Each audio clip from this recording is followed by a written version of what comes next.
సరిగ్గా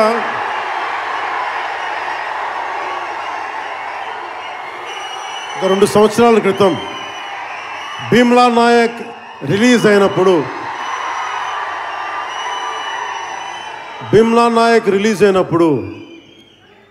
అందరి సినిమాలు 100లో ఉంటే పవన్ కళ్యాణ్ సినిమాలు 10 రూపాయలు 15 రూపాయలతో చేశారు.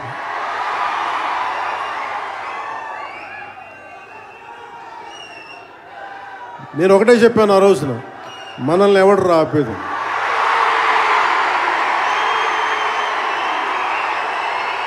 This is not about money. This is not about finance. This is not about records. This is about damn guts. This is about damn courage. This is about damn tenacity. We are here. We will stand by. We will serve justice.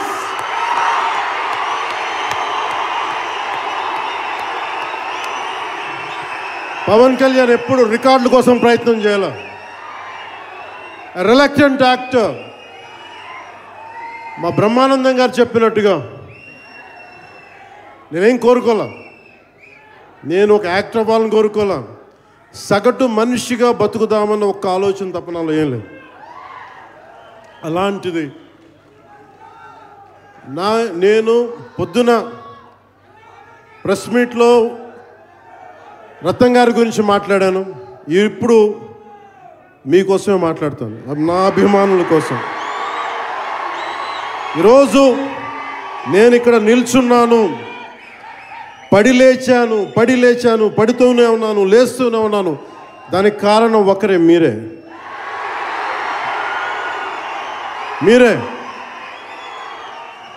పడిపోయినా, కింద పడ్డా, లేచినా, ఉన్నా, అన్నా నీ వెంట మేము ఉన్నామని. నా దగ్గర ఏమన్నా ఆయుధాలు ఉంటాయా? నా దగ్గర ఏమన్నా గుండాలు ఉంటారా? నా దగ్గర ఎవరు లేరు, గుండెల్లో ఉండే మీరు తప్ప.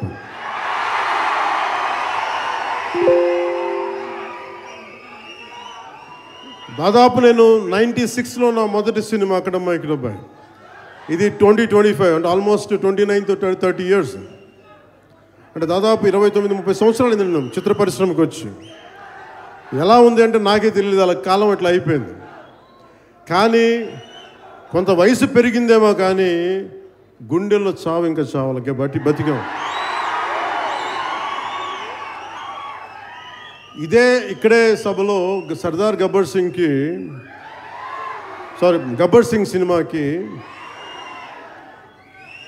మహబూబ్ నగర్ నుంచి వచ్చిన ఒక యువకుడి గురించి చెప్పాను, మన అభిమానులు ఒకటి గురించి చెప్పాను. అన్నా నువ్వేమి ఇవ్వదు, ఒక హిట్ ఇవ్వన్నా చాలని. ఆ రోజు నేను భగవంతుని కోరుకున్నాను, నా అభిమానుల కోసం, నా కోసం కాదు కానీ ఒక హిట్ ఉంటే బాగుంటుంది అని కోరుకున్నాను. అది హరీష్ శంకర్ గబ్బర్ సింగ్ వల్ల తిరిగి వచ్చింది.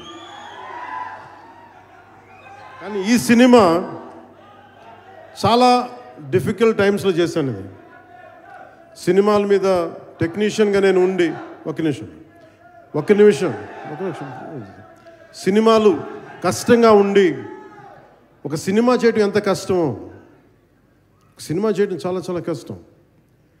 నేను మీతో పంచుకోదలుచుకున్నాను ఈ రోజున. మీకు సంబంధించి నేను మొదటి సినిమా నుంచి ఇప్పుడు దాకా జానీ సినిమా నేను చేసినప్పుడు అది ఫెయిల్ అయితే, ఆ సినిమా ఫ్లాప్ అయితే ఎలా ఉంది అంటే ఆ రోజు నా పరిస్థితి, వరుసగా హిట్లు కొట్టి కూడా ఒక్క సినిమా ఫ్లాప్ అయితే అందరూ మీరు వదలలేదు. నేను మీ గురించి ఎప్పుడు మాట్లాడతాను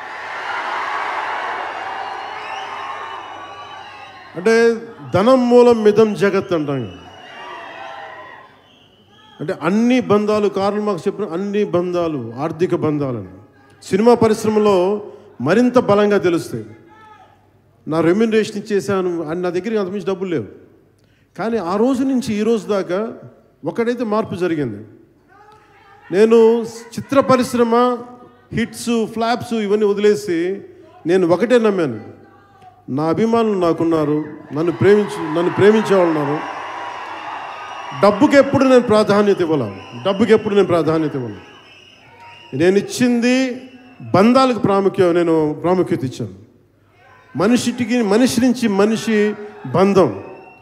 నా గుండె నుంచి మీ గుండెకి 2 గుండెల దూరం అంతే. నేను ఏమి కోరుకోలే, చాలా కష్టాల్లో ఈ సినిమా చేశాం.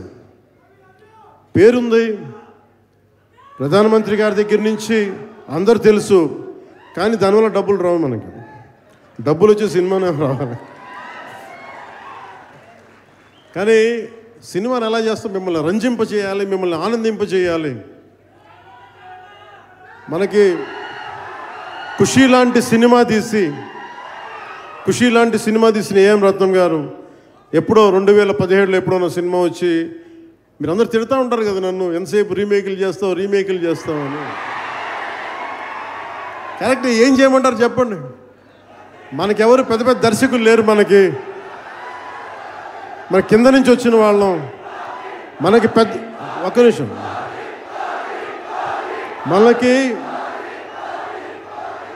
మన సినిమాలని చెప్తున్నా, ఓజీ సంతోషం, ఇది వీరా,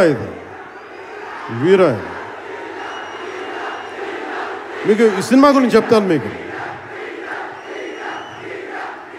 అంటే మనకి దర్శకులు ఎవరు లేరు. నన్ను అందరూ కూడా ఈ రీమేక్ చేస్తే వీడితో పని అయిపోతే డబ్బులు వస్తాయి, వీడికి రీమేక్ చేస్తే డబ్బులు వస్తాయి. మధ్యలో నేను చేసిన పాపం వల్ల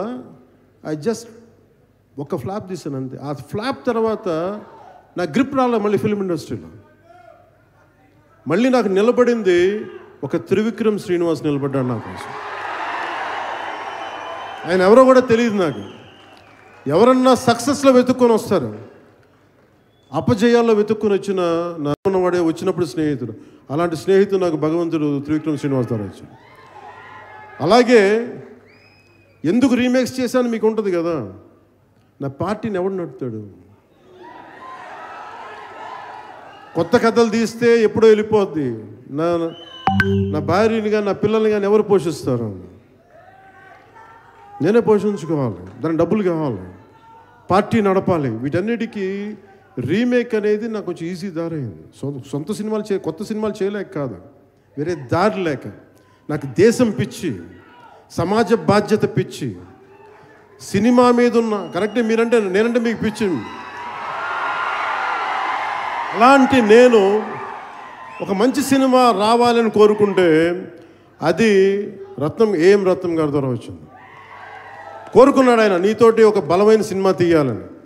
ఏదో ఆయన కూడా ముందు రీమేక్ వచ్చారు, అవి అటు ఇటు తిరిగి యాక్చువల్గా క్రిష్ గారి వల్ల ఈ సినిమా వచ్చింది. ముందు జాగర్లమూడి క్రిష్ గారికి మనందరం ముందుగా కరతాళ ధ్వనుల ద్వారా చాలా బలంగా తెలియజేయాలి. ఆయన ఒరిజినల్ ఫౌండేషనల్ వర్క్ మీద ఇది ముందు. వ్యక్తిగత కారణాలు, కొన్ని ప్రొఫెషనల్ రీజన్స్ వల్ల మధ్యలో ఆయన వెళ్ళిపోవాల్సి వచ్చింది. ఈ సినిమాకి 2 కరోనా ఇది వచ్చినాయి, 2 కరోనా వేవ్స్ కొట్టినాయి. దాని మధ్యలో నలిగిపోయింది సినిమా. అలాంటి సమయంలో ఒక ఆస్కర్ విన్నర్ ఎక్కడో